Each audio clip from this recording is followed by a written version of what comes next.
It's Saturday morning and we're in Redcliffe, just north of Brisbane, and we're with David and Joan, and in front of us we have a selection of the prize-winning wood-turning plates and bowls, etc., that David's made over the last couple of years, and as you can see, they're just absolutely amazing.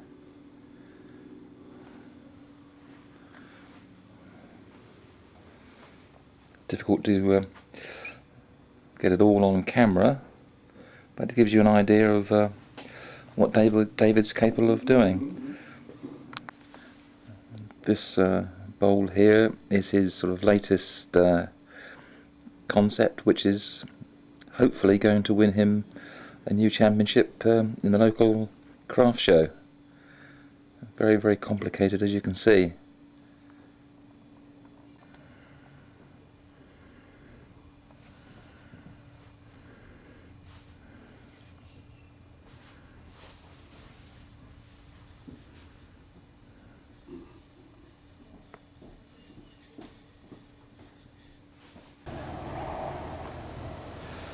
This is the road leading to David's house,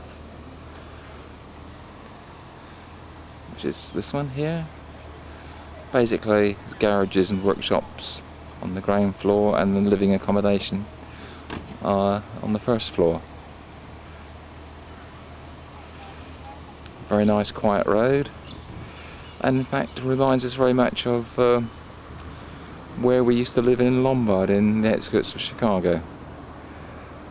Very pleasant area.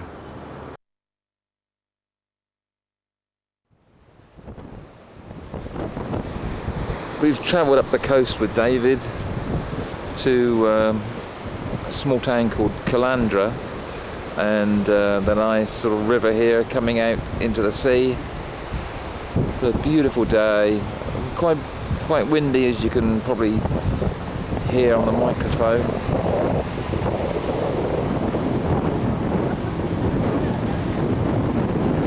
Somebody out here windsurfing.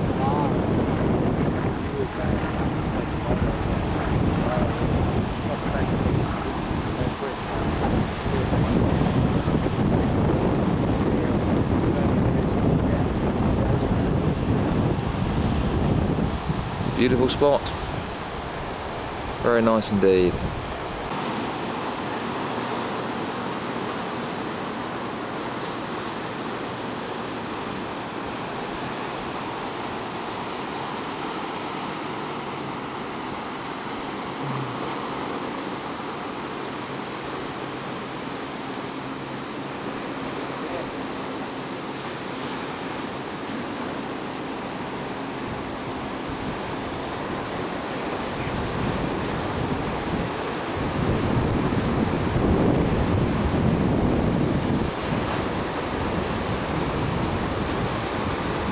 This guy's struggling a little bit to get his surfboard going, or his windsurfboard going. But a beautiful spot here.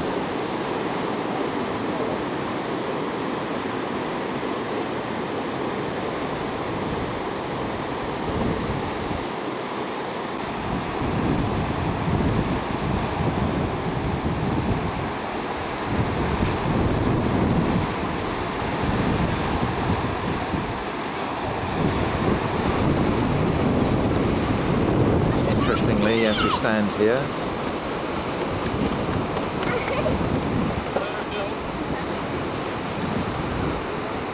we have a number of parachuters coming in, just landing on the edge of the beach.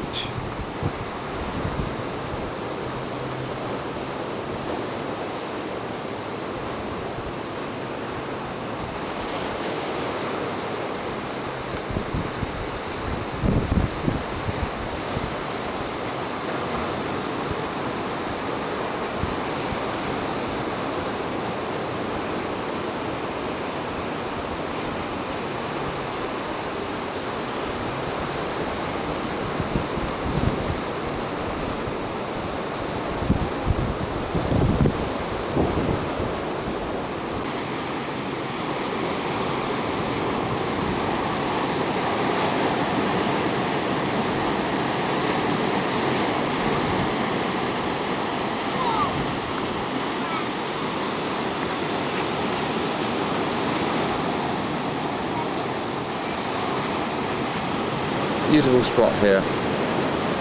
Really, really attractive. There's Wendy and David walking on. But just look at this.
We've moved a few miles further north to Maluba, and in front of us here is the Maluba River.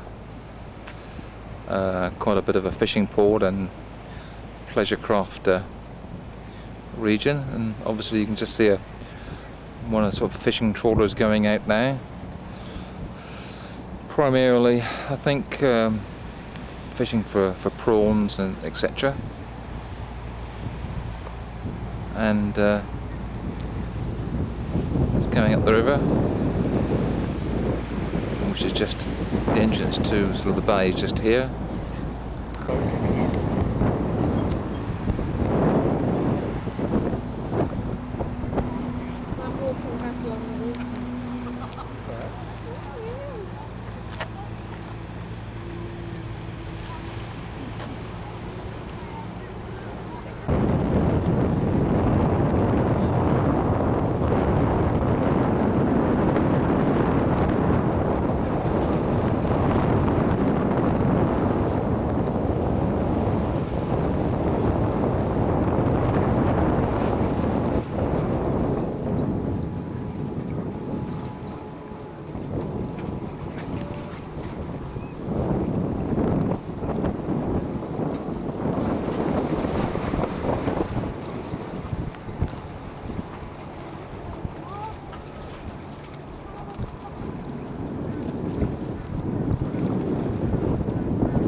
We've driven inland about 30 or 40 kilometres up into the hills, and as you can see we now have a panoramic view of the coastline in the distance where we've been this afternoon.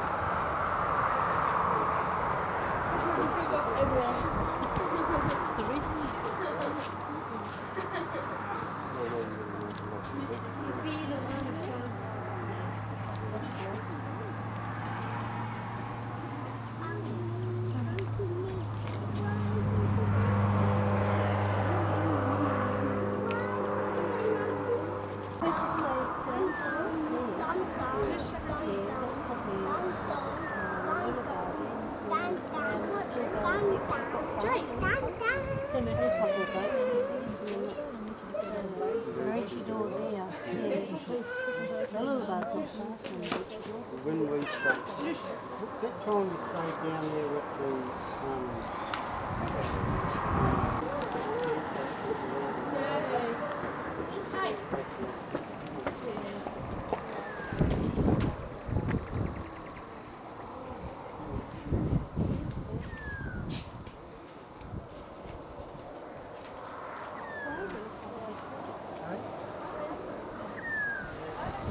Just a beautiful spot here. Nice and cool, nice breeze.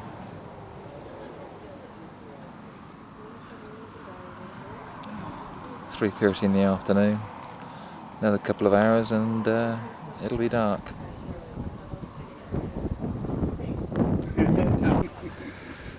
We've just moved on a little bit further and to get the view in the opposite direction. And just look at this.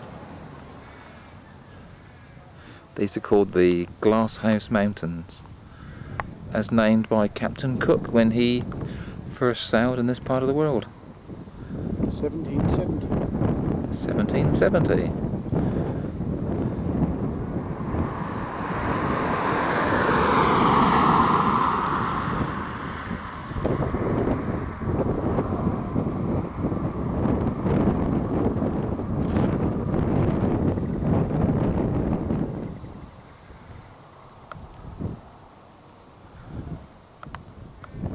You can actually see the city of Brisbane and everything from here. It's cool, isn't it? It is a little bit cooler here. We've got a cab on brick, yeah. It's a little bit cooler than the other places.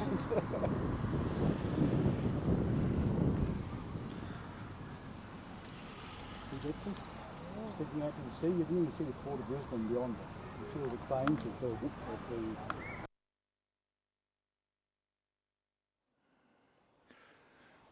We're now actually walking in a rainforest. Not particularly wet, even though we've had a lot of rain, but then it's sort of specially prepared for visitors. As you can see, it's well, in fact it's 4 o'clock in the afternoon, but it's very cool in here and very dark. You can see all the trees are fighting for light, all growing up, I don't know, 100, 150 feet high. And you can hear one or two noises in the background, but in fact, in essence, it's very quiet here. Very quiet indeed.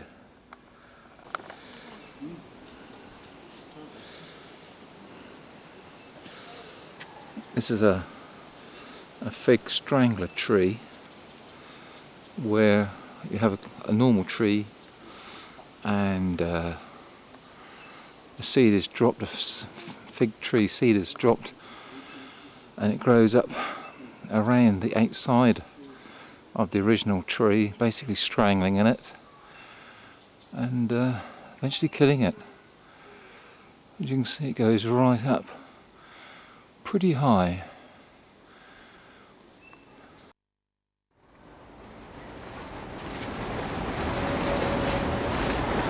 Good morning, it's Monday and we have travelled down from Brisbane all day Sunday, and we stayed just on the outskirts of Newcastle last night and driven into Sydney this morning, found our hotel, and we've walked down to the waterfront and we've walked down to Circular Quay, which is the centre for all of the local ferry operations and the cruising operations. But if I pan around, you will understand more where we are because of the Sydney Opera House here across the bay, which we're going to have a look at in a few minutes. And obviously there's one of the local ferries just coming in. Weather's been very disappointing today. It started raining late yesterday evening, and it's done nothing but pour with rain the whole morning and all of last night, and it's only stopped about 3 o'clock today. We're planning on rain. We have here in the distance the Sydney Harbour Bridge, which in fact, when we came down from the north, we came into Sydney over this bridge, which cost us a $3 toll. But right at the top here, if I can hold the camera steady, you may just make out a few people doing this bridge walk that you can do to the top of the bridge. At least the weather's sort of dried up a little bit. It's very interesting. We've just walked on a bit further around Promenade, and here we have in front of us the Hyatt Hotel. Just panning around, you'll understand why I'm doing it. Got an old three-master schooner here. The Sydney skyline in the background.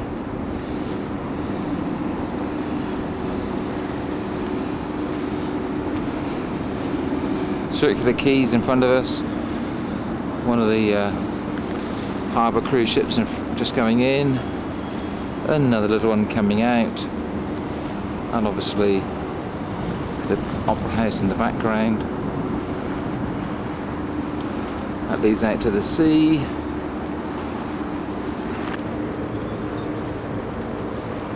And here, behind us, you'll understand, obviously, is the Sydney Harbour Bridge. With the people I mentioned, there's one party going up. I'm not sure whether they're coming up or going down, but very interesting.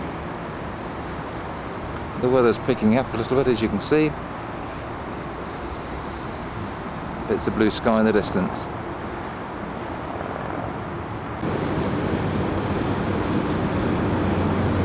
We've moved another sort of a couple of 100 yards around the bay to the other side of the bridge, and this is the view we've got. As you can hear, there's a train just going over, as you can just see on top there.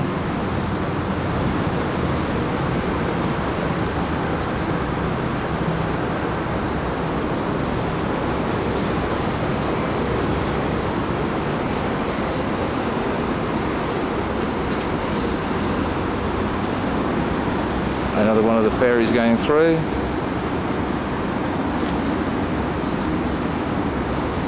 There's a small naval vessel going upriver.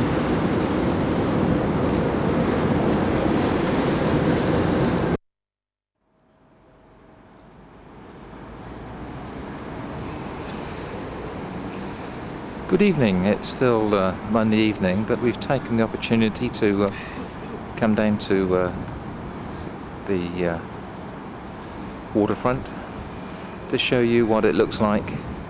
Obviously all lit up at night.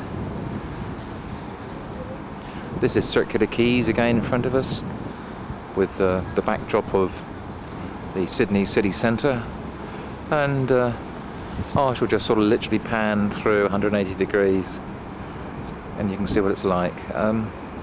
Temperature's dropped a little bit, still rather cloudy. We've had a lot of rain since mid-afternoon. Obviously in front of us now, again, all lit up is Sydney Harbour Bridge, and below it in the background is I think a sort of a fairground, etc.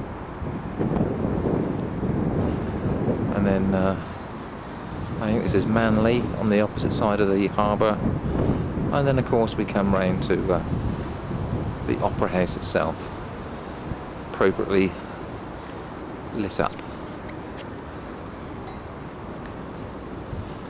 Just have a little walk out there and have another look at things. We're obviously up much closer now to the Opera House, and it's obviously floodlit. And when you're actually up close, it's a massive structure. Very unique in its design, of course. Very pleasing to the eye.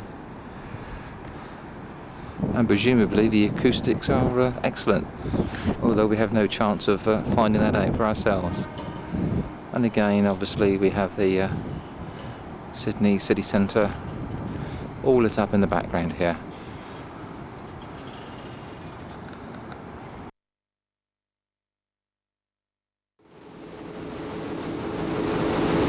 Good morning. It's Tuesday morning, May the 17th. And we're aboard one of the harbour cruise ships, taking a 1-hour cruise around Sydney Harbour. Obviously that's the skyline again, and here on our left the Sydney Opera House, which obviously we've filmed 2 or 3 times now.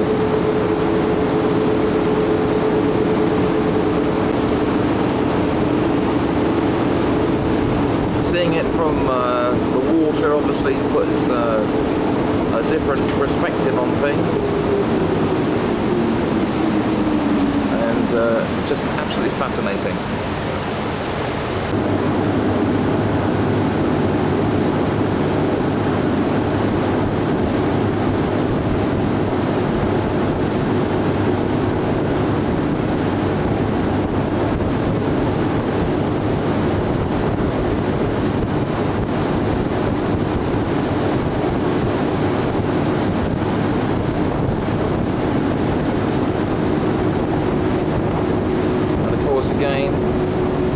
Background here we have the Sydney Harbour Bridge,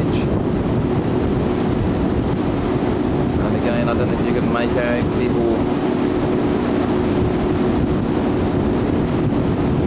right on the top there doing a bridge walk. We've had very heavy rain again during the night and some heavy showers this morning, and it's getting quite windy again.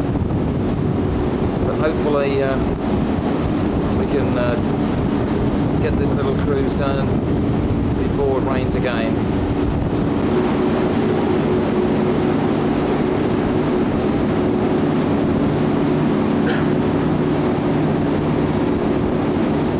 Here in the centre of the picture is the Sydney Tower, which I believe has got a revolving restaurant at the top, and is the very top is about 1,000 feet high.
Those are the channels going out to the open sea, where Captain Kirk first came into this harbour in about 1760, I understand.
just tremendous.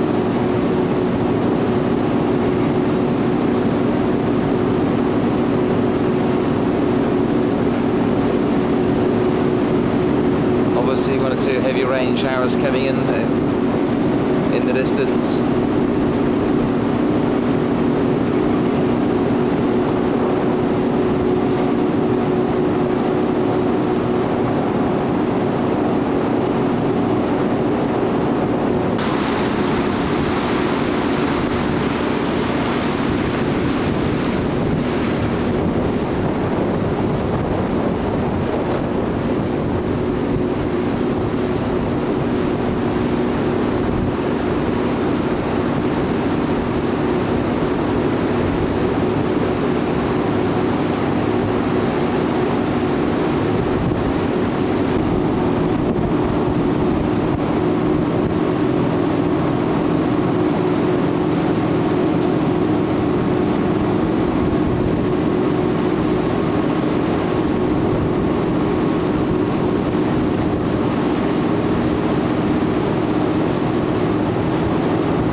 Just actually going to go underneath the bridge.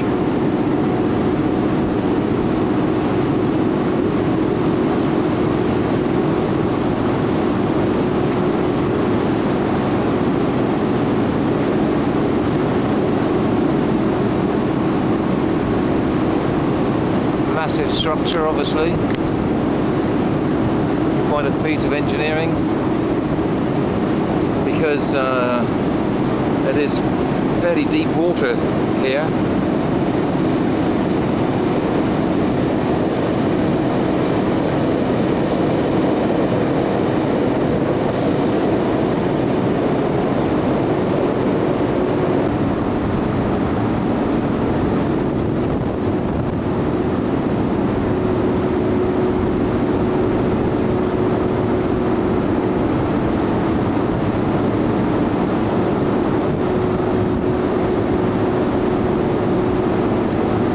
Up there.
Darling Harbour, which is currently being sort of converted from the original sort of warehousing on the dockside into the restaurants and retail outlets, etc.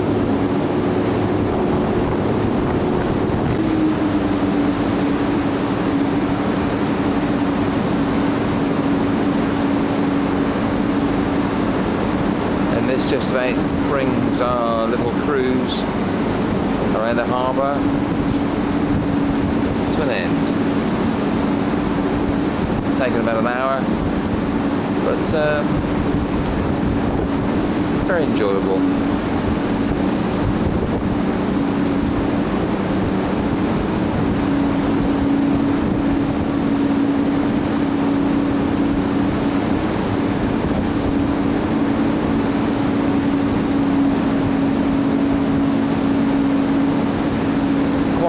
reasonable actually. It worked out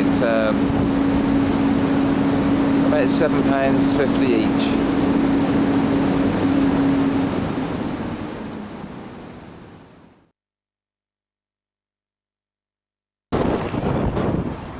We've walked over to the Opera House, and obviously viewing it a lot closer as we did yesterday evening gives you a totally different perspective on it, on the size and the shape, etc.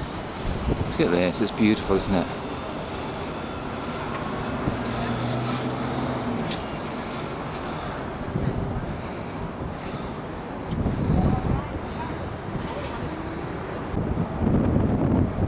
We come out right to sort of the very point of the Opera House, and again just gives you a totally different perspective on its size and construction.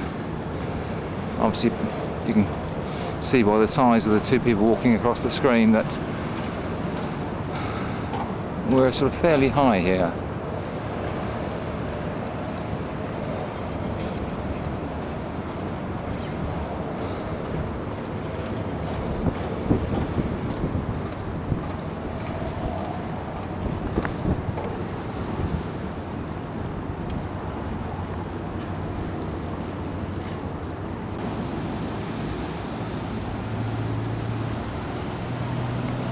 Again, this shows you that there are two major halls.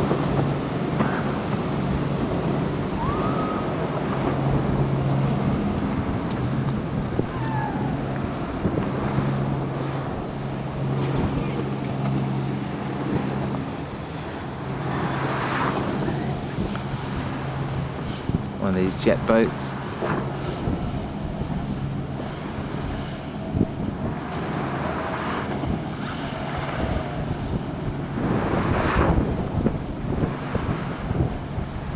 Beautiful, beautiful spot.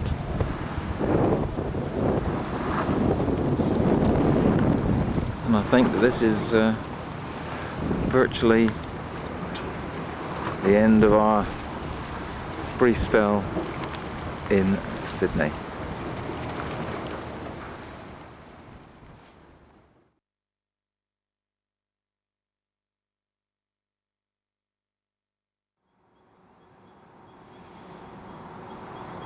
Good morning. It's Wednesday the 18th and we're back in Canberra after driving up from Sydney yesterday afternoon, and after spending a very nice night in a local hotel, we've come up to the Tetra Tower, the local communications tower on the highest point in the immediate vicinity of Canberra, and obviously we can get a very nice panoramic view of Canberra from the observation tower up here. So let's go and have a look, shall we? We've now come up to the public viewing gallery on the outside. As you can hear, it's very windy and it's also very cold. We're obviously entering the winter period of Canberra, and I suppose the temperatures something around about 10 degrees, but the wind chill makes it even worse. Anyway, let's give you a panoramic view of what we can see. Obviously the lakes on the front in Canberra, and here we have the main government buildings, and I think in the centre you can possibly just make out the Parliament buildings, etc. Beautiful day, not a cloud, hardly a cloud in the sky, which is something different to the last few days where we've experienced a lot of heavy rain, etc.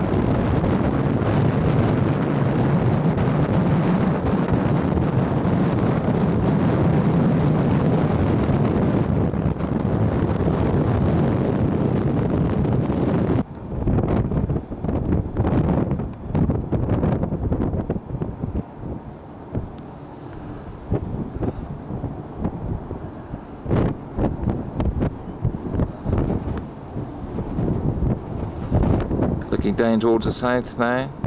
In fact, I'm wrong. The sun is in the north, so we're looking north.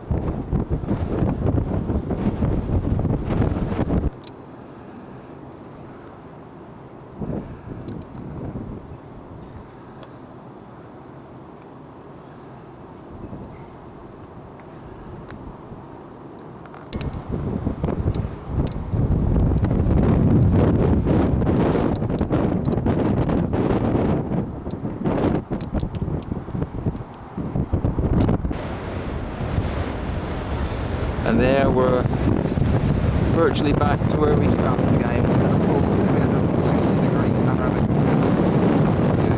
Very, very nice. You can obviously see the shadow of the tower down here on the trees. But also you can see it's very autumnal. A lot of deciduous trees here.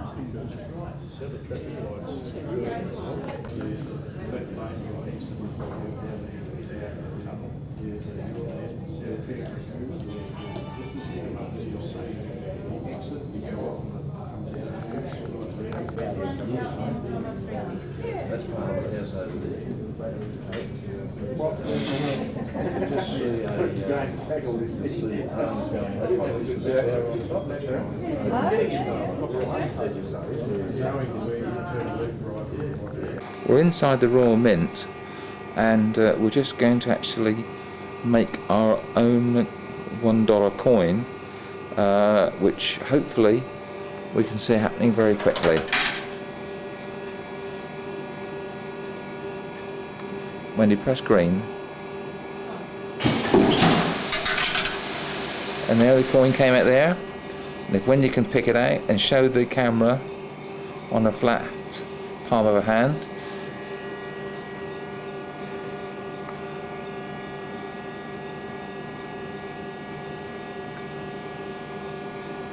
the camera's obviously having problems focusing.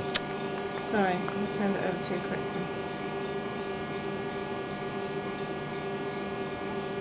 Before being placed into special packaging. In the extreme right-hand corner, you can just see the pad printing machine. This is used to add the colours to selected proof coins. The operator aligns the coin in precisely the correct position using a TV monitor, and the machine then applies each colour in turn before it is passed through a drying tunnel.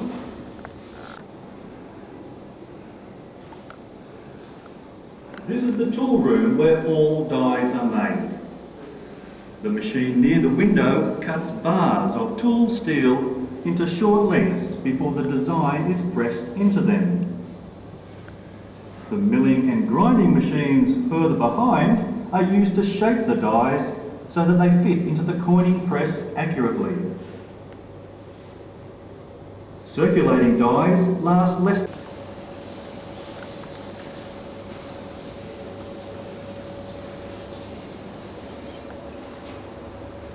This is where blanks for proof coins are prepared for the proof coin presses that you have just seen. When they enter this room, the blanks will have been softened in an annealing furnace that will leave slight tarnishing on the surface. When they leave this room, they will be perfectly clean and will not be touched again by hand. Blanks are taken onto the mezzanine floor in special boxes that we call tote boxes. You probably saw one of these under the Perspex dome in the entrance foyer. They are poured into hoppers, which then gravity feed the blanks to the presses down the grey tubes. The coining presses are enclosed, pushed into thin plastic holders, and then heat sealed into their commemorative packaging on the semi-automatic machine below. That is the end of this audio guided tour.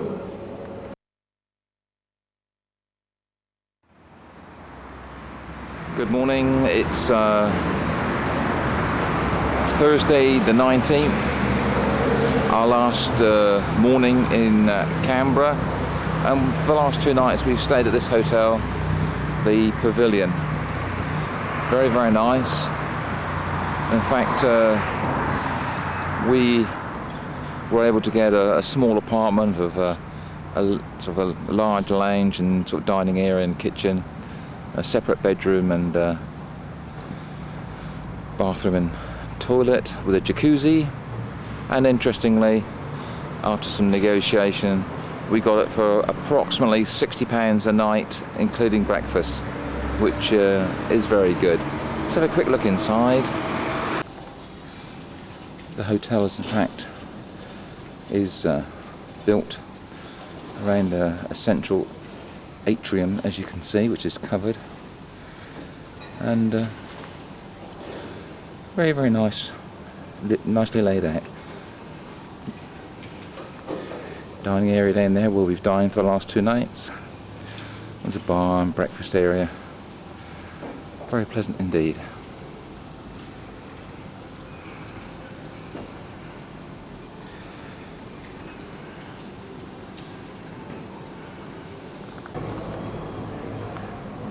Well, here we are at Canberra Airport. Quite a small airport, I suppose. You've got to say it's roughly the size of Southampton. But just waiting to get onto this plane for our trip down to Sydney, which is very roughly about 45 minutes flying time. And obviously there we then catch the international flight back to London via Hong Kong.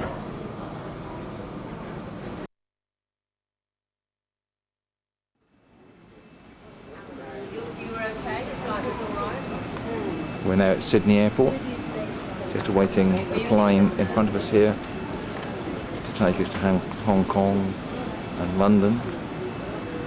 Thank you, darling. Good luck with yours. Obviously quite a bustling big airport. That just about brings our holiday in Australia to a close.